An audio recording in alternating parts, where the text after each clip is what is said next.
Hello squirrels and welcome back to BBM6 TV.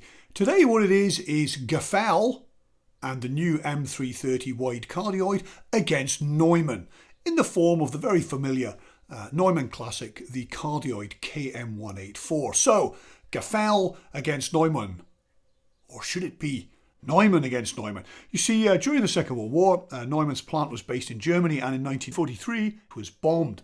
And so Georg Neumann, or George, and I do apologise to Miss Gauss for not paying attention in my German lessons. Anyway, Mr. Neumann moved his factory to Gefell, which I think is further east and further south, but don't trust me on German geography. While the headquarters remained, I think, in Berlin. Anyway, Gefell fell to the Russians and became part of East Germany.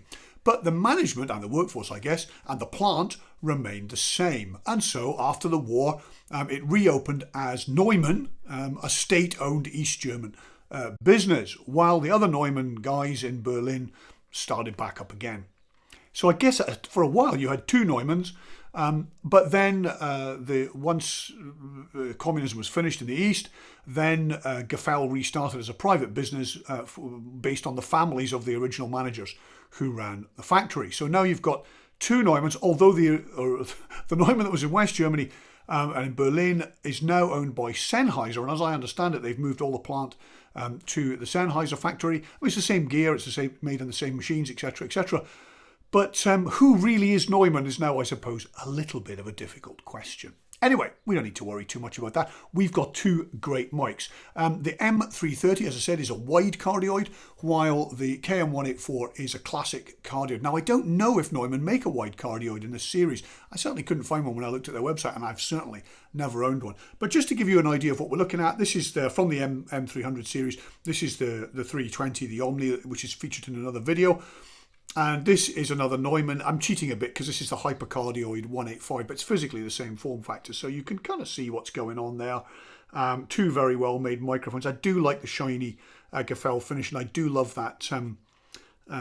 Very slim and slender mic clip. However, it should be said, I think the Neumann up on the street will have a price advantage over the Gefell. Certainly, I mean, I waited and got a bargain for my Neumanns. But just because it carries the name doesn't necessarily mean it carries the big price tag. Now, what I want to do today is two things. One, a bit of close working, and that's why the Harken pop killer is in place. The 184 is certainly prone to popping. We'll find out about the Gefell M330, and then a little bit of off-axis stuff to round up. So, on to close working. Okay, so this is close working, and actually, I don't know why, I lower my voice into, sort of late night DJ mode. It's just because I'm terrified of popping them. When I did some practice runs for the video, I did actually pop the M330, and I was quite surprised about that. The bass tip-up effect was also quite interesting. I'll be interested to know in the comments below what you think about the bass tip-up effect. Now, when I had a Gefell M930 here, the large diaphragm condenser mic, in the literature it said that the proximity effect kicks in closer than 1 meter. Well, we're a lot closer than 1 meter.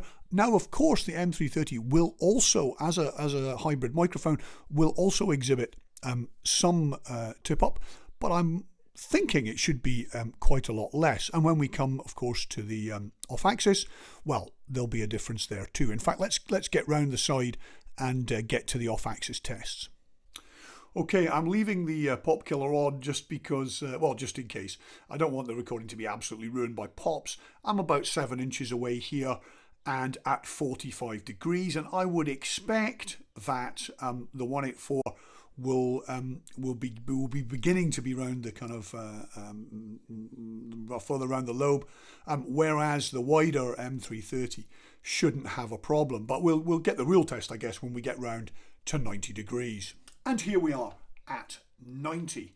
Now, I think when you listen to the 330 against the 320 Omni, you could certainly hear when you were around at 90 that you would, if you were in that situation and you wanted usable audio, you would rather have the Omni than the 330.